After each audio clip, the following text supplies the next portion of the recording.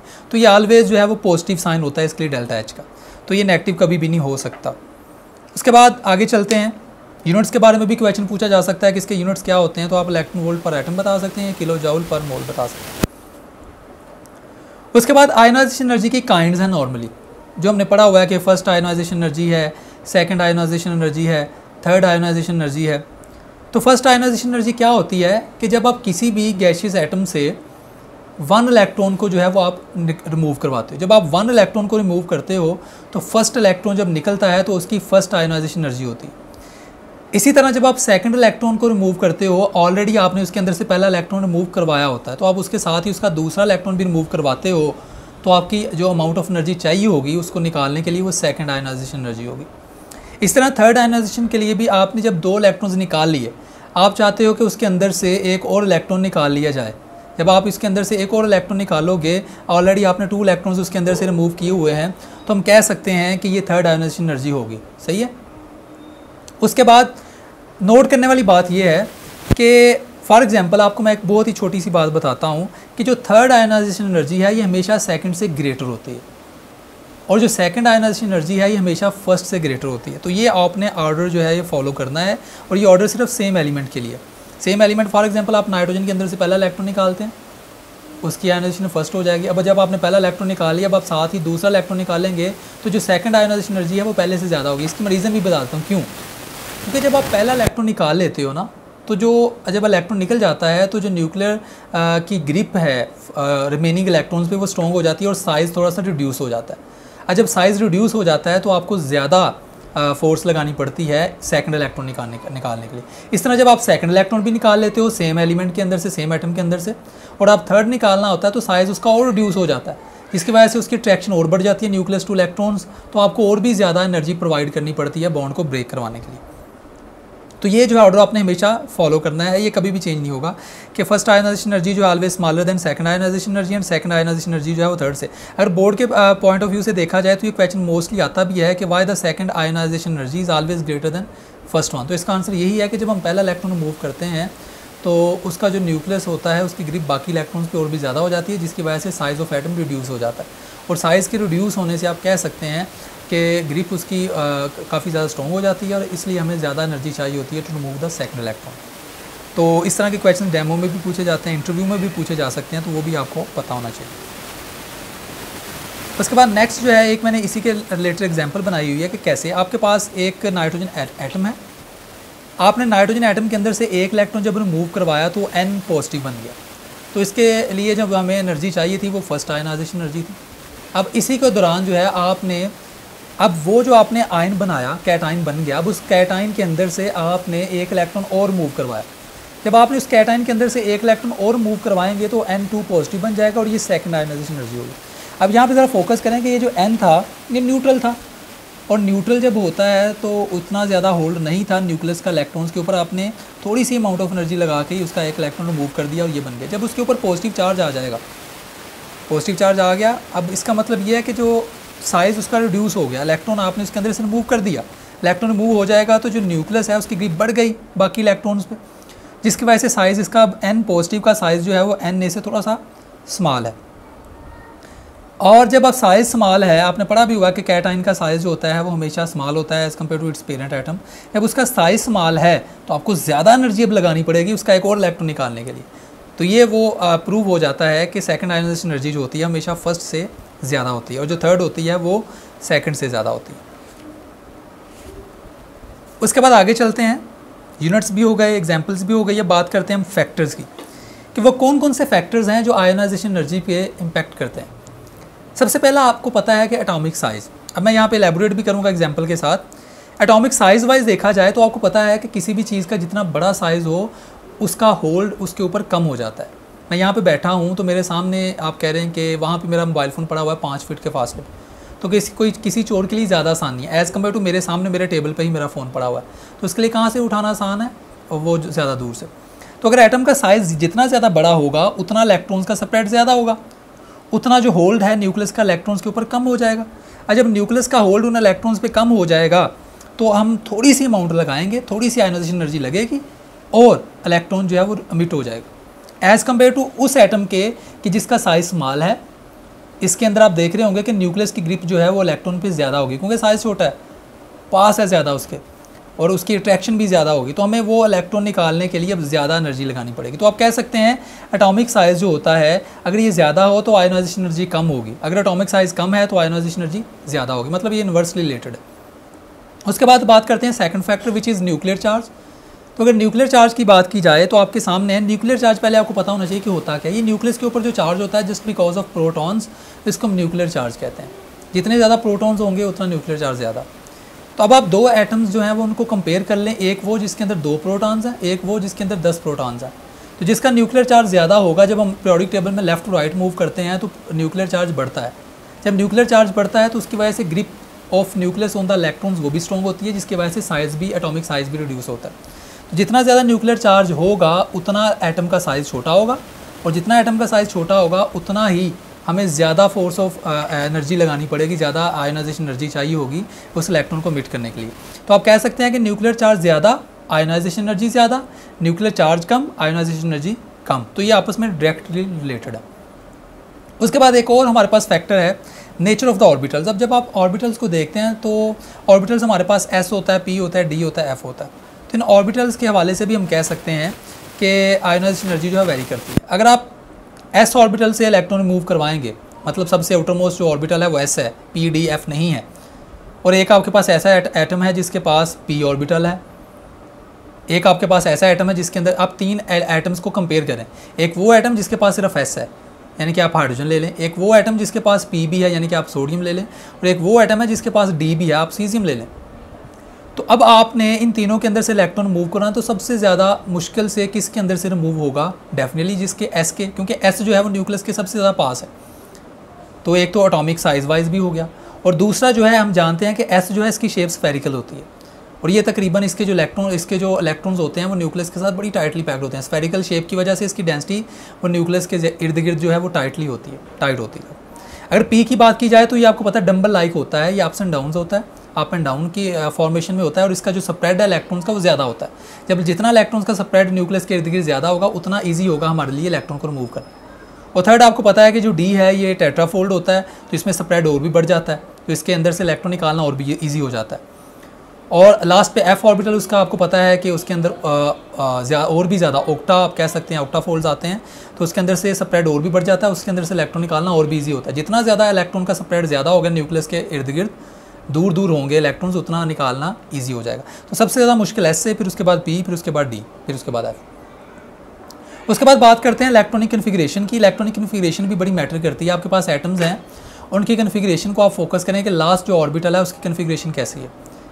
तो आपको पहले मैं एक फैक्टर बता दूं कि किसी भी एटम की स्टेबिलिटी उसकी इलेक्ट्रॉनिक कन्फिगरेशन देख के भी बताई जा सकती है।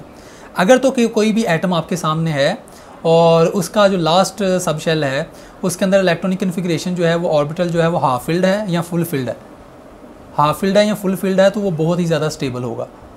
लेकिन अगर वो पार्शली फिल्ड है तो उसकी स्टेबिलिटी कम होगी। अगर कम्प्लीटली फिल्ड है सबसे ज़्यादा स्टेबल, अगर हाफ फिल्ड है तो कम स्टेबल, उससे कम, अगर पार्शली फिल्ड है तो सबसे ज़्यादा कम स्टेबल।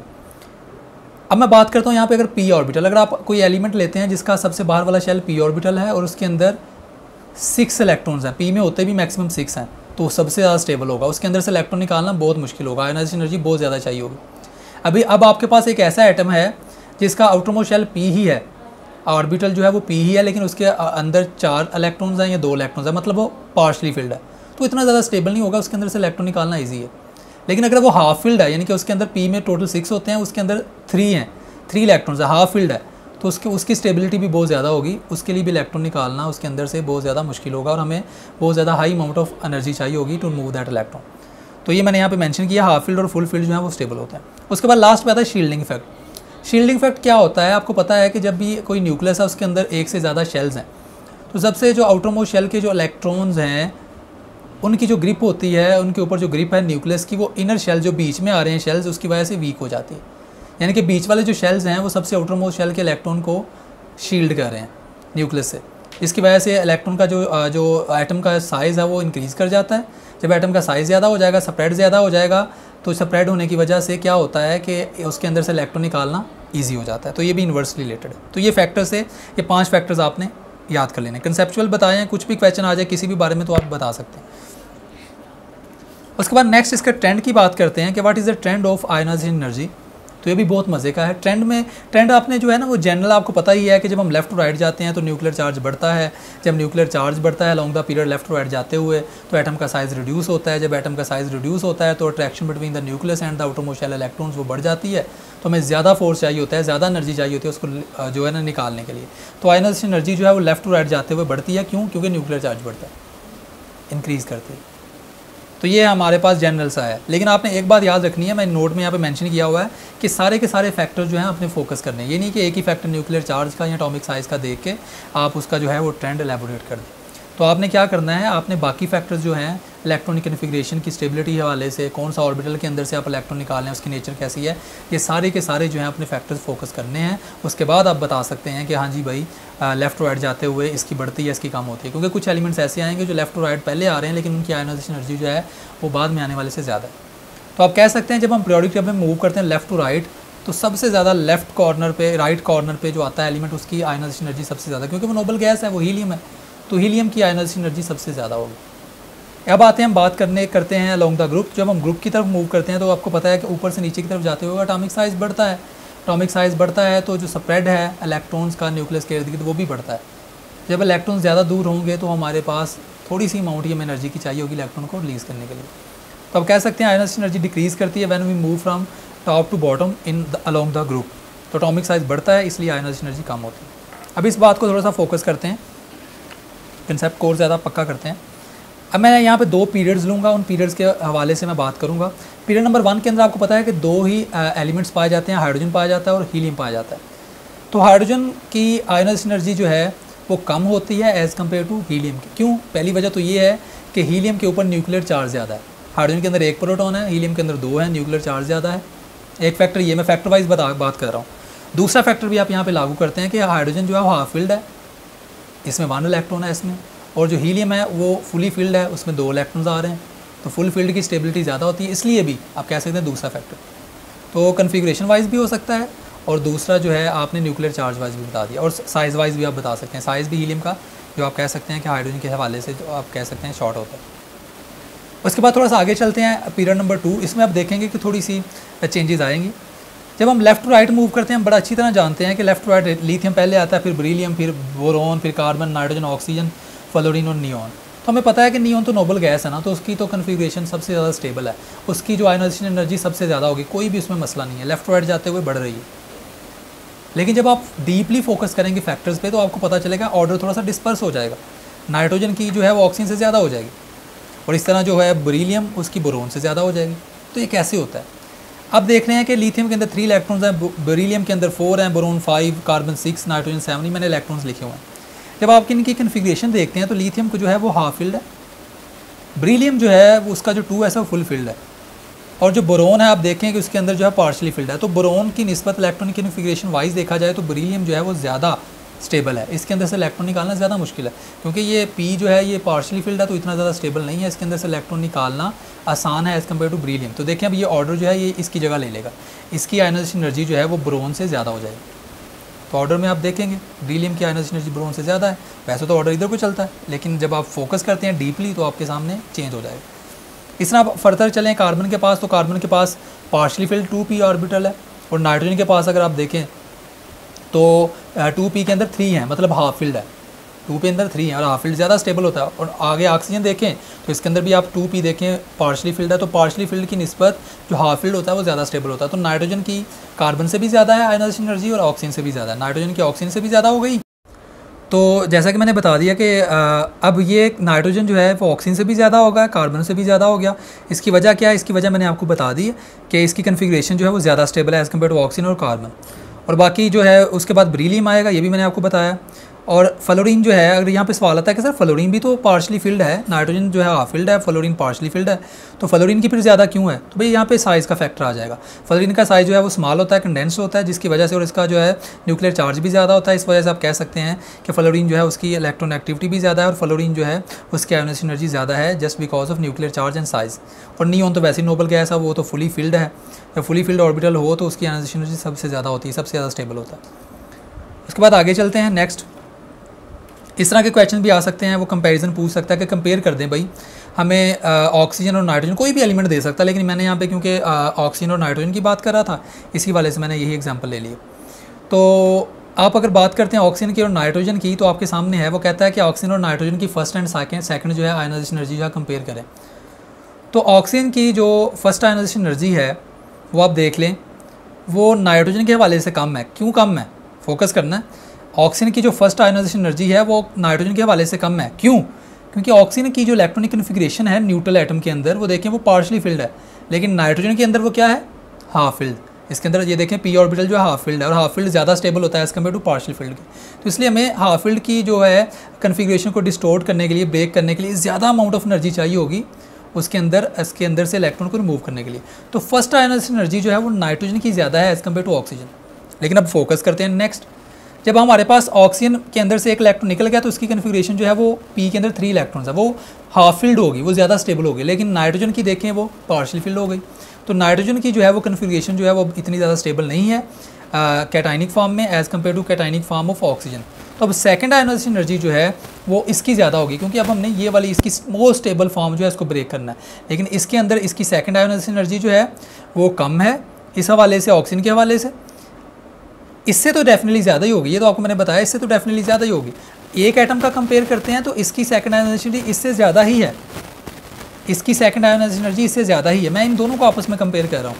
फर्स्ट आयनाइजेशन एनर्जी जो है वो नाइट्रोजन की ज़्यादा है एज़ कम्पेयर टू ऑक्सीजन, और जो सेकंड आयनाइजेशन एनर्जी है वो ऑक्सीजन की ज़्यादा है एज़ कम्पेयर टू नाइट्रोजन। तो इस तरह के और भी क्वेश्चंस आ सकते हैं, आपसे पूछे जा सकते हैं। तो ये आई होप आपको पूरे का पूरा जो है आयनाइजेशन एनर्जी का जो कंसेप्ट है क्लियर हो गया होगा, कैसे हम इसको लेके चलते हैं।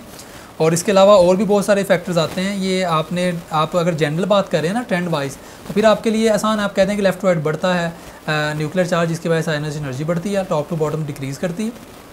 लेकिन जब आप डीपली कोई आपको पीरियड दे दिया जाता है तो पीरियड में आपने सारे फैक्टर्स देखने हैं। तो कुछ एलिमेंट्स आप देखेंगे कि ऑर्डर को जो एक्सेप्शनली वो चेंज कर रहे होंगे।